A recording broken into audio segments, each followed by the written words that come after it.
Iran का एक और ताज़ा तरीन हमला और मज़ीद तबाही। ईरान ने नए हमले में इराक में तबाही मचा दी।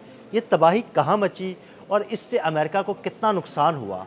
आमिर रज़ा से ताज़ा तरीन सूरत हाल जानते हैं। आमिर भाई, एक और ताज़ा तरीन हमला किया गया इराक में, इस हमले के बारे में हमारे नाज़रीन को बताइएगा। पहली बात तो ये है कि इस वक्त अमेरिकन बड़ी फ़ौज का जो सबसे बड़ा हेड ऑफिस है, उसको अगर आप हेडक्वार्टर कह लें तो वो इराक के अंदर जी मौजूद है। और बिल्कुल। आपको याद है अल अदीद जब इन्होंने कतर से खाली कराया हाँ जी, था, और फौजी तो सारे उधर भेजे थे। फौजी और बख्तरबंद गाड़ियाँ और टैंक्स जो बिल्कुल, थे वो इराक भेजे उनको थे। इराक भिजवाया था, ताकि इराक से अगर इराक और ईरान की सरहद साथ साथ है, अगर ज़मीनी कार्रवाई करना पड़े तो इराक से ईरान में कर दी जाए।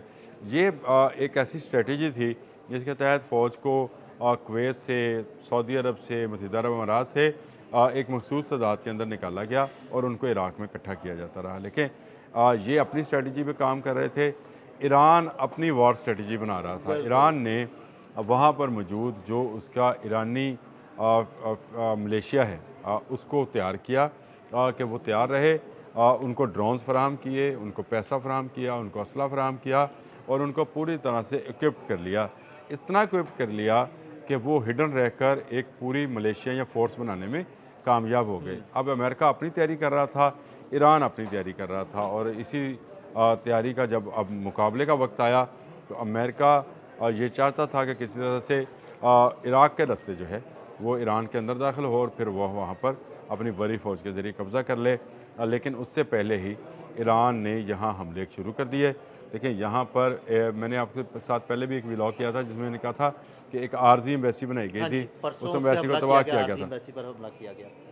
अब आपको मैं बताऊँ, अब जिस एम्बेसी को तबाह किया गया है अदील साहब, आप उसकी वसअत का अंदाज़ा कीजिए कि वो वेटिकन सिटी से हाँ बड़ी जी। एम्बेसी थी। अच्छा। यानी जितना रकबे में वेटिकन पूरा एक मुल्क है, हाँ, पूरा एक मुल्क है, वेटिकन दुनिया का सिटी सबसे छोटा मुल्क उसको कहते हैं। छोटा मुल्क कहते हैं। यहाँ सबसे मजहबी तौर पे हाँ जी, इनका बिल्कुल। असाइयत का तो वही मुल्क है। हाँ जी, लेकिन फिर भी वो भी उससे खूब अच्छा खासा रकबा है उसका। जी सर, ये सैकड़ों एकड़ पे फैली हुई एक एम्बेसी थी। ज़बरदस्त। नाम इसका एम्बेसी है, लेकिन ये असल में इनका सबसे ज़्यादा मुतहरक फ़ौजी अड्डा था। सही। इस एम्बेसी के अंदर ये सिर्फ वीज़ा सेक्शन जो थे वो तबाह हुए थे जिस दिन मैंने आपसे सफारत खाने वाली बात की थी। लेकिन ये वो चीज़ थी जहाँ पर इनके मरीन्स ठहरते थे, जहाँ पर इनके कमांड एंड कंट्रोल सेंटर्स थे, जहाँ पर इनके ड्रोन्स की वो सारी फैसिलिटेशन जो थी मौजूद थी जिनको इस्तेमाल किया जाना था जब ग्राउंड अटैक शुरू किया जाना था। और इस ग्राउंड अटैक के शुरू करने से पहले ईरान ने ताबड़तोड़ हमले ज़बरदस्त। किए। वैसे अभी अभी कैसी बात है, ईरान के पास कैसी ज़बरदस्त मालूमात होती है, उसे पता है कि कहाँ पर कौन ठहरा हुआ है, वो वहाँ पर क्या काम कर रहा है और ईरान के खिलाफ वहाँ पर क्या साजिश हो रही है। अच्छा, अब आपने इन्होंने आप ये देखें कि ये जो हमला है इसको बीबीसी ये लिखता है कि ये अब तक का सबसे बड़ा हमला है। ईरान की जानिब से अब तक किए जाने वाले हमलों में ये सबसे बड़ा हमला है और जाए पनाह नहीं मिल रही है अमेरिकी अमेरिकी फ़ौजियों फ़ौजियों को। को। अमेरिकी फ़ौजी जो हैं वो दर्ब देखें, कहाँ उनको मुख्तलिफ बेसिस से निकाल कर यहाँ लाया गया था। ये उनके लिए समझा जा रहा था कि एक महफूज हाँ जी, ठिकाना होगा बिल्कुल। और यहाँ से वो ग्राउंड अटैक शुरू करेंगे। अभी 2500 5000 मज़ीद मंगवा रहे हैं मरीज़, उनको कहाँ ठहराना है। अब अमेरिका के लिए ये दर्द-ए-सर बनता चला जा रहा है। लेकिन इराक में इसका फ़ौजी अड्डा पूरी तरह से तबाह कर दिया गया है। अब इराकी गवर्नमेंट जो है वो भी कह रही है कि आप हमारी सरज़मीन इस्तेमाल ना करें ईरान के ख़िलाफ़, क्योंकि ईरान किसी का लिहाज करने वाला नहीं, नहीं करने नहीं वाला है। नहीं है। इराक से के साथ तो पहले ही वो जंगें लड़ हाँ चुका जी। है, 8 साल जंग लड़ चुका है। अब उसको अगर बहाना मिला तो इराक को एक मरतबा फिर जो है फैंटी लगाएगा। तो इससे फैंटी से बचने के लिए वो अमेरिका से कह रहे हैं कि आप भाई हमारे अड्डे अस्करी मामलात के लिए इस्तेमाल ना करें। लेकिन किया क्या जाए कि अमेरिका एक ऐसी एम्बेसी जो एक मुल्क से बड़ी है उसको बनाकर वहाँ से, नाम उसका एम्बेसी है, सफारत खाना है और कहा जाता है कि सफ़ीर अमन के होते हैं, इनको नुकसान जंग के हालात में जी, भी नहीं बिल्कुल। पहुँचाया जाता। लेकिन वहाँ से बैठ कर वो फ़ौजी कार्रवाइयाँ कर रहा था। उसका जवाब जो है ईरान ने दे दिया। अपनी मलेशिया और ख़ुद ईरान ने अपने ड्रोन्स और मिसाइल्स के ज़रिए जो वहाँ पर एम्बेसी थी उसको मुकम्मल तौर पर तबाह कर दिया है। जो आर्मी हेडआउट से या ये जहाँ पे छुपा जा सकता था उनको निशाना बनाया है और अभी मज़ीद निशाना बनाना और है। अभी अंदाज़न इस बैसी में या इस फ़ौजी अड्डे पे कितने अमरीकी एहलकार तैनात थे? देखें, पहले तो जब ये पहले था तो इसमें मुख्तलिफ मुल्कों के शामिल थे। आपको पता है कि इराकी कोऑपरेशन कौंसिल बनी थी, हाँ जी। जिसके अंदर फ्रांस भी था, इटली भी था, और 2 दिन पहले फ्रांस का हेलीकॉप्टर बिल्कुल। गिराया जिसमें उनका एक मरीन जो है वो हलाक हुआ। उसके बाद इटली वाले जो थे उन पर हमला किया वो गया। भी वहाँ से निकल तो रहे ये हैं। एक बड़ा एरिया है जिसमें मुख्तलिफ ममालिक की फ़ौजें मौजूद हैं और मौजूद थीं। अब तो वो निकल गई खैर, अब सिर्फ अमेरिकन रह गए, और अमेरिकन ने मुख्तलिफ ममालिक से, पूरे मिडल ईस्ट से और सऊदी अरब से फ़ौजियों को यहाँ मुंतकिल किया था।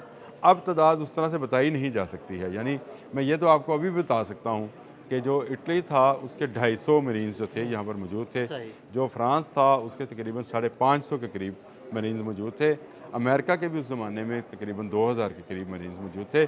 लेकिन अब कितने बाकी रह गए हैं और कितने पहुँचाए गए थे, इसके दादोशुमार मेरे पास भी नहीं है। लेकिन ये ज़रूर है कि इराक़ में मौजूद इनका ये बड़ा फ़ौजी अड्डा ईरान ने नीज़ तो नबूद कर दिया है, और इनका वो सफारत खाने के नाम पर चलाया जाने वाला अस्करी अड्डा जो है, अस्करी धंधा। अस्करी धंधा कह लें, अस्करी धंधा या अड्डा जो है उसको भी तबाह कर दिया है। ईरान इनको एक लंबी जंग की तरफ धकेल कर ले गया है, और सबसे पहले जो उसने टारगेट किया है इनके फ़ौजी अड्डों को किया है, और उसकी बुनियादी वजह यह है कि शहरी आबादियों को ईरान ने कहा कि हम निशाना नहीं बनाएंगे, बिल्कुल ही हमला निशाना बनाया। जहाँ से होगा वहीं पर हमला बिल्कुल करेंगे। ऐसे ही है। और ये आपको जहाँ प्लानिंग होती रही, जहाँ से हमला होता रहा, जहाँ पर साजिश होती रही, उसने और सिर्फ अमेरिका उन्हीं- जहाँ मौजूद हाँ जी, रहेगा। अमेरिका जहाँ उसने सिर्फ उन्हीं जगहों को निशाना बनाया। और ये सिर्फ इसी मिडल ईस्ट के अंदर नहीं है, बल्कि इसराइल के अंदर भी जो अमेरिकी अड्डे हैं उनको भी निशाना बना रहा है। ताक ताक का निशाना बनाया जा रहा है, कभी कुवैत में, कभी बहरीन में, कभी अमान में, कभी मुत्तहिदा अरब अमारात में, सऊदी अरब में। 13 ममालिक हैं जिनके साथ अकेला जो है इस वक्त नंबर 10 है ईरान, और ईरान जो है वो हर आने वाले दिन के साथ एक नया सरप्राइज़ देता है। देख लें, हमारे अंदाजे के मुताबिक ये एक सफारत खाना था। अगर आप कभी गूगल किया करते थे तो इराक़ में अमेरिकी सफारत खाना, मैं उसका हुजम और उसकी सैटेलाइट पिक्चर्स देखकर मैं खुद भी हैरान रह गया कि यार ये वेटिकन सिटी से बड़ा सफारत खाना यहाँ क्या कर रहा था। क्या कर रहा था? बिल्कुल। अब सोचने वाली बात है कि वहाँ वो इस सफारत खाना बनाया भी एक बंकर की तरह का है, यानी उसकी वो कोई मल्टी स्टोरी बिल्डिंग्स नहीं है, वो एक ही लेयर में नीचे उसका, हाँ, एक ही छत है, उसके नीचे फिर उन्होंने उसकी बाइफरकेशन जैसे फ़ौजियों की होती है, और उसकी शायद अंदर बेसमेंट भी होगा। लेकिन ड्रोन्स की वो फुटेजेस भी जारी हो गई जो इराक़ में मौजूद ईरानी मिलिशिया ने बनाई हैं। ड्रोन्स अपनी टकराने की फुटेज खुद बना के दे रहा है पीछे। तो ये इसका मतलब ये हुआ कि अमेरिका के लिए ये एक मज़ीद बड़ा धचका जो है वो पहुँचेगा, और इराक़ जो है उसमें उसका फ़ौजी अड्डा जो है पहले कुवैत में उन्होंने तबाह किया था, अब इराक़ में कर दिया। तो ईरान को कम से कम अभी लंबे अरसे तक ये ख़तरा नहीं है कि उस पर ग्राउंड अटैक होगा।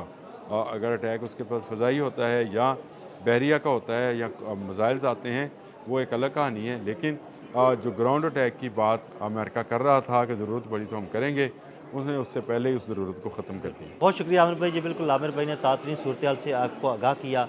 मज़ीद अपडेट्स जानने के लिए हमारे वीलॉग्स को फॉलो करते रहें। अदील अहमद और आमिर रज़ा को इजाज़त दीजिएगा। अल्लाह हाफ़िज़।